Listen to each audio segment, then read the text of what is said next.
আপু একদমই যেটা বিষয় হচ্ছে আমরা সবসময় ছেলেদের মাদকাসক্তির বিষয়টা নিয়ে সবসময় কথা বলি এবং মাদকাসক্ত মানেই হচ্ছে আমাদের মাথায় চলে আসে যে টোটাল একটা দৃশ্যপট যে এটা ছেলে। তো এখন আমরা কিন্তু দেখি যে দেশে গত 3 বছরে কিন্তু নারী ও শিশু মাদকাসক্তের পরিমাণ বেড়েছে প্রায় 3 গুণ। তো এটার কারণটা আসলে কি বলে মনে হয়? প্রথম কারণ আমি যদি বলি পরিবার থেকে বিচ্ছিন্নতা, এটা অনেক বড় কারণ। কারণ এখন যেহেতু আমি একজন relationship councillor, depression and trauma specialist, so আমি রিলেশনশিপ কনসালটেন্ট হিসেবে আমি দেখি যে প্রচুর আসলে এই সেক্টরটাতে ইমোশন হ্যান্ডেল করতে না পারার কারণে ইমোশনকে কিভাবে আমি ম্যানেজ করব, আমি কিভাবে হেরে যাওয়াকে আমরা অনেক ভয় পাই, আমরা কোনো কিছু মেনে নিতেই পারি না। তো এই জায়গা থেকে কিন্তু আমাদের এই সামাজিক বদ্ধতা, তারপর রিলেশনশিপের এই বিভিন্ন ব্যর্থতাকে আমরা মেনে নিতে না পারি, কিন্তু মেয়েদের ক্ষেত্রে এই প্রবলেমটা বেশি হয়। পরিবার থেকে বিচ্ছিন্ন হওয়া হতে পারে, সেটা বাবা মায়ের সাথে, বাবা মায়ের দাম্পত্য কলহ, সেটা কিন্তু সন্তানের জীবনে কিন্তু অনেক বড় প্রভাব ফেলে। এবং পাশাপাশি নিজেও তখন একটা কিছুর উপর নির্ভর করতে শুরু করে মেয়েরা, যেহেতু মেয়েরা স্বাভাবিকভাবে বাই নেচার তারা ইমোশনাল। সো ইমোশনকে যদি আমরা আসলে ম্যানেজ করতে না শিখি তাহলে ইমোশনই কিন্তু আমাদেরকে কাবু করে ফেলে যেই জিনিসটা। এবং সঙ্গ কিন্তু অনেক বড় বিষয়, যে আমি কার সাথে মিশছি।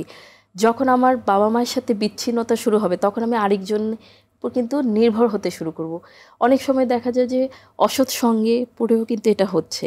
এবং অনেক সময় দেখা যাচ্ছে যে আমি একটু মেন্টাল পিস খুঁজছি, মেন্টাল পিস খোঁজার জন্য দেখা যাচ্ছে আমরা হয়তো ফার্স্ট কিন্তু স্টার্টটা হচ্ছে, আগে আমরা আজ থেকে যদি আমরা 5 বছর আগে হিসাব করি তখন কিন্তু দেখবেন যে স্মোকিংয়ের হারটা খুবই কম ছিল। এখন আমরা বের হলেই দেখবো যে ইউনিভার্সিটির সামনে যত প্রাইভেট ইউনিভার্সিটি বলেন, পাবলিক বলেন, আমরা একটু দাঁড়ালে কিন্তু সিনারিওটা দেখতে পাচ্ছি আমাদের ফার্স্ট কিন্তু স্মোকিং থেকেই শুরু হচ্ছে। একদম গেটওয়ে যে শুরু, এবং এটা একটা ট্রেন্ডে পরিণত হয়েছে যে আমি এই ট্রেন্ডে না আসলে আমার সাথে মানুষ কম মিশবে, আমি স্মার্ট না। তো কম মিশার কিন্তু এটাও কিন্তু একটা ভয় যে আমি ড্রপ আউট হয়ে যাচ্ছি, আমি ফ্রেন্ড সার্কেলের সাথে আমি খুব মিশতে পারছি না, বাট তারা আমাকে হয়তো রিসিভ করছে না, একসেপ্ট করবে না। তো দেখা যায় এই ট্রেন্ড ফলো করতে করতে আমরা একটা অসুস্থ মানসিকতায় পৌঁছে যাচ্ছি দিনে দিনে। তো এটা সবচেয়ে বড় কারণ মেয়েদের ক্ষেত্রে। মেয়েরা চায় যে কাঁধে কাঁধ মিলিয়ে আমরা সবসময় কিন্তু নারী দিবসে বলে আসছি যে নারী পুরুষ সব সমান বলতে বলতে আসলে আমরা চিন্তা করি যে আমি যখন ফ্রেন্ড সার্কেল মেনটেন করছি আমাকেও সেখানে টপ লেভেলে সবার সাথে ম্যাচ করে থাকতে হবে। তো এথিক্যাল ব্যাপারটা কিন্তু অনেক বড় বিষয়। আমাদের মোরালিটি এবং আমাদের যে নৈতিকতার দিক থেকে সবাই করছে, আমি করছি, এবং এটা কিন্তু নারী পুরুষ দুজনের ক্ষেত্রেই সমান যে এথিক্যাল কনসিডারেশন। সো আমাকে বুঝতে হবে যে আমি মানুষ হিসেবে কেমন এবং আমার কতটুকু সীমাবদ্ধতা আছে।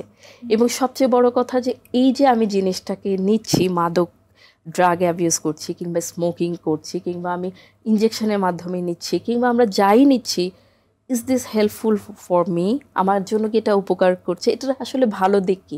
আমরা শুধু মেন্টাল পিস এটার মাধ্যমে আসবে, কিছু সময় আমি দুঃখটা ভুলে যাব, খুবই টেম্পোরারি একটা সময়টাকে আমরা কিন্তু এটাও তো হতে পারতো। গল্পটা তো আমরা তো পড়াশোনা করছি, আমরা তো এখন আজ থেকে 10 বছর আগে সোশ্যাল মিডিয়া কিন্তু এতটা অ্যাক্টিভ ছিল না। তাহলে কি এখানে সোশ্যাল মিডিয়া আমরা সব দিকে তুলে ধরছি, কিন্তু আমি কেন খারাপটা বাছাই করে নেব? তাহলে এখানে নৈতিকতার একটা বড় বিষয় কিন্তু রয়ে যাচ্ছে। কারণ ভালোটাও আমার সামনে, খারাপটাও আমার সামনে, তাহলে আমি বেছে নিচ্ছি কিন্তু খারাপটাই। তাহলে এই জায়গাটায় আসলে পারিবারিক কাউন্সিলিংটা বা পরিবারের যে সহযোগিতা সেটা কিন্তু খুব বড় বিষয়।